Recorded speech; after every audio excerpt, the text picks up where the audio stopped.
नमस्कार, म डाक्टर रमेश कुमार महतो। अहिले के अरे आज म तपाईहरुलाई एउटा मानसिक रोगको व्यवस्थापनहरु कसरी गर्ने र मानसिक रोग भनेको के हो सबै कुरा भन्न गइरहेको छु। मानसिक रोगको बारेमा केही भन्न गइरहेको छु, ध्यान दिएर सुन्नु होला है। यदि तपाईहरुले मानसिक रोगको शिकार हुनुहुन्छ भने तपाई एक्लो हुनुहुन्न, यो संसारमा धेरै हुनुहुन्छ, तर त्यसको व्यवस्थापन पनि छ है।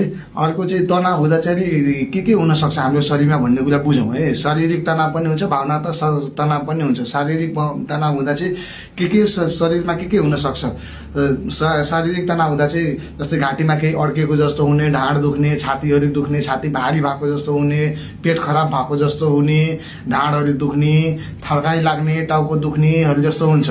भोक पनि नलाग्न पनि सक्छ है। एउटा अर्को चाहिँ भावनात्मक पनि हुन्छ। भावनात्मक भनेको चाहिँ त्यसमा चाहिँ के हुन्छ भने आफ्नो भावनासँग जोडेको हुन्छ। जस्तै कुनै कुरामा ध्यानहरु केन्द्रित गर्न नसक्ने, सजिलै रिस उठ्ने, चुपचाप बस्न नसक्नु, एक्लै रुने, कराउने, निदाउन कठिनाइ हुने, दुखी वा दोषी महसुस गर्नु, आफैलाई चिन्ता धेरै लाग्नु, धेरै थकान लाग्नु है, खाना मन नलाग्नु पनि हुन्छ र के अरे विगतका कुरा सोचेर भविष्यमा नराम्रो हुन्छ कि भन्ने कुरा पनि सोच्ने आउँछ।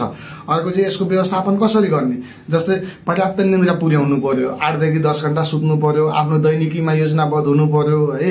नियमित रूपमा हामीले एक्सरसाइजहरु गर्नु पर्यो, व्यायामहरु गर्नु पर्यो, मेडिटेसनहरु गर्नु पर्यो र के अरे अर्को चाहिँ मन मिल्ने व्यक्तिसँग खुलेर कुरा गर्नु पर्यो र धेरै तनाव भयो भने चाहिँ एकचोटि साइकियाट्रिकको डाक्टरलाई पनि भेटेर मनोचिकित्सकको परामर्श पनि लिनु पर्यो।